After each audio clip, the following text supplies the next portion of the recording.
Hello and welcome to a very special last edition of Glenmorach Lane, the Little Build.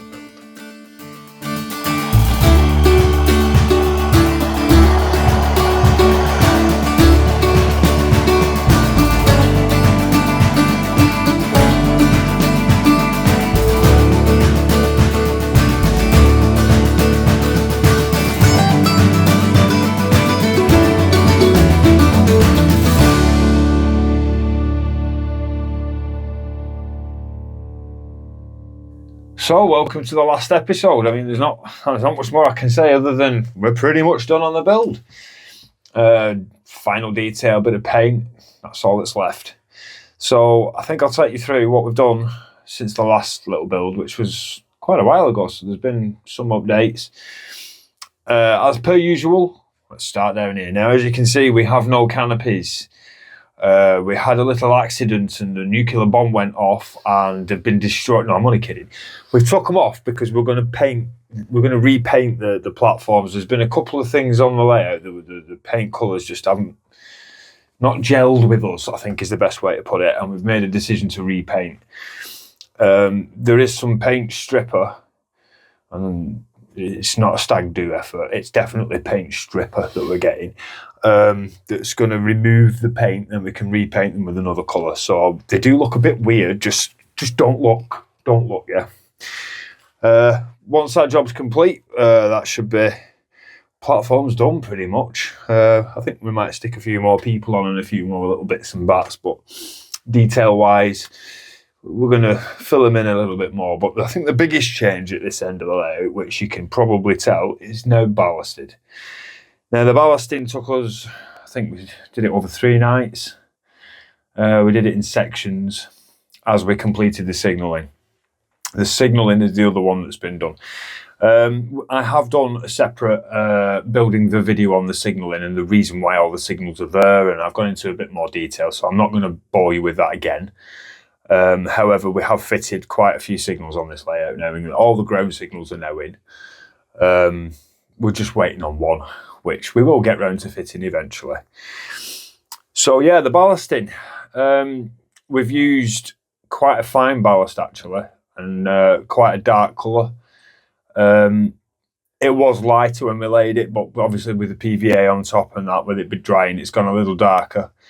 We are quite pleased with the colour, and thanks to the different levels of cork that we used and bringing the track up and so on and so forth, there's a nice shoulder on it, and it does look quite authentic. It is now awaiting final paint, which will be coming very soon, which will be the first episode in the layout updates of season 2, hopefully. So yeah, ballasting complete.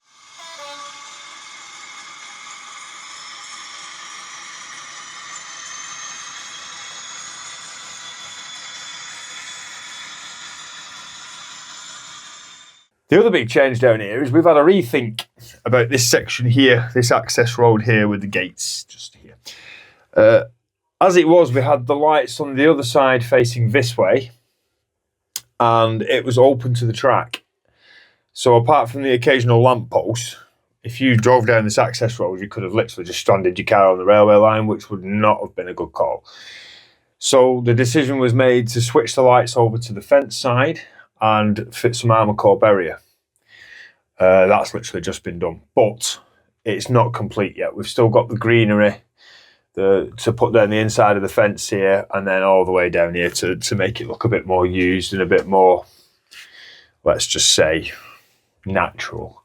So it is quite, I mean, I've not even got around to wiring the lights up. As soon as I finish filming this, don't know if you can see them, but they are here, the wires, ready to be connected. Over by the maintenance depot, we have also moved one of the lights there as well, because again, we felt it just wasn't in the right place to do the job properly. And we've removed one of the stop signs because we had 3 originally. There are only 2 lines going into the shed, so we have moved one of the stop signs to a different position, and we've completely removed one of them. We think it looks a little bit more authentic now, a little bit more, and it works better, especially for filming. It works a lot better. So, with it being one of the last episodes, well, one of the last episode of the little build, I thought I'd just give you a little treat and show you the spaghetti junction mess that is underneath the layout. We are intending on tidying this up a little bit more further on down the line, but it's not a priority right now. Everything works, so I'm not, if it ain't broke, don't fix it, so to speak. However, it is quite messy under there, and you would not believe the amount of cabling and electronics that goes into creating just this very simple scene that you see in front of you now. The wiring that has gone into doing this is phenomenal. So let's take a look. So, as we delve below the depths of the baseboard, we are greeted with Spaghetti Junction. It is a bit of a mess under it, but I'm going to do my best to take you through it. And believe me, I am in an awkward position, so this is quite difficult to film and talk about. Right.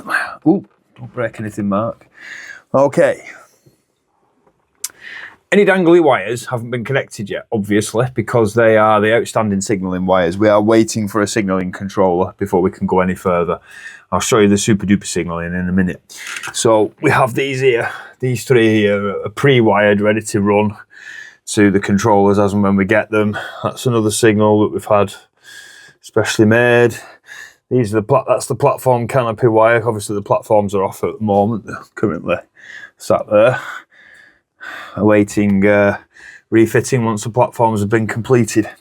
So this is one hell of a mess under here.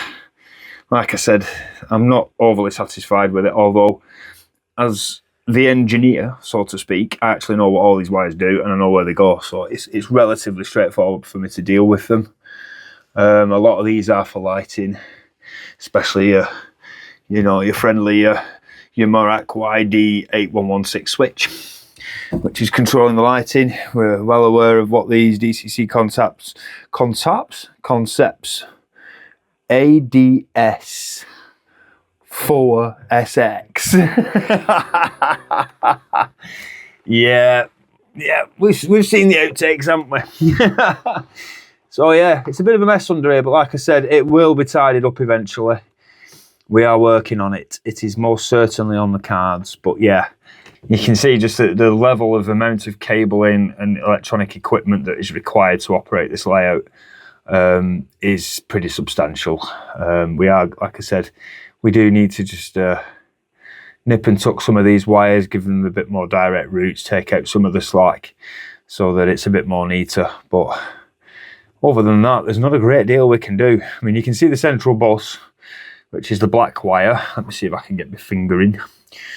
That one. So this is your central bus. This is your DCC bus wire that runs basically the whole length of the layout from one end to the other. And we tap into that for whatever we need. But there's quite a bit of it. As you can see, looking from the other direction, you can see the point motors for the crossover section there. And the shed going a bit further back underneath that bit there. Just basically another view. Now this big ribbon cable here, this signal here is the special one that's got the theatre box that actually works on it from Absolute Aspects. That's been fitted under the board there, and it has a ribbon cable that's its own little individual PCB here, which we've mounted there. Relatively straightforward.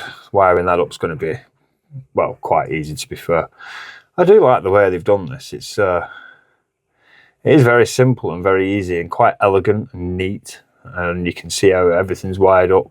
Very easy to get your cabling in there quite simply. So you've got your 321, that's your theatre box, and your Comet is at the end there, common, and then you've got red and yellow, which are the two colours, and then H, that's theatre box as well. So H is taking you down to the head shunt, and then if it focuses, platform 3, platform 2 and platform 1.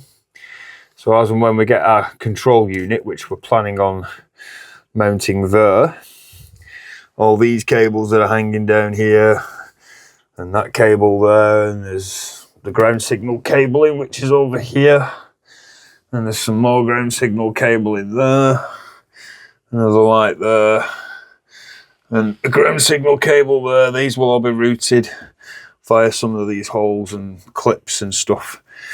and they'll be all routed over to there and then run through there. We've also got block detection to fit down here as well. So some of these wires here that go to the bus, this section, where's my finger? This section here, these will be, the red ones will be rerouted. They'll be split from the black and they'll be rerouted through to block detection. Now I'll probably cover that in a building the video a little bit later on. But if you've been keeping up with the updates, you'll know that we've got plenty more coming. So we're going to take a break from Glenmorach Lane, I think, from now on. And we're going to start focusing on Deep Glen and the TT120 and eventually head bumps coming in, later on in the year. Season 2 of this will start pretty soon as we get around to doing the paint. In the meantime, you'll have to see what we come up with next, won't you? So as I stretch my back out after climbing underneath this thing, yeah, basically that's the end of the update and the series, I do believe. We'll be back with season 2 of Glenmorach Lane, where we're going into the detail and the painting. That'll be coming up pretty soon. We're going to focus a bit more on Deep Glen now, and we've got the TT120 coming up 4 to 8 weeks away. We'll be starting the build on that. That'll be an interesting series. We are filming the first episodes of Deep Glen this Sunday coming, so that should be out pretty soon as well. I would think that's probably going to be next Saturday's video or next Sunday's video. In the meantime, take care everybody, and we'll see you in the next one.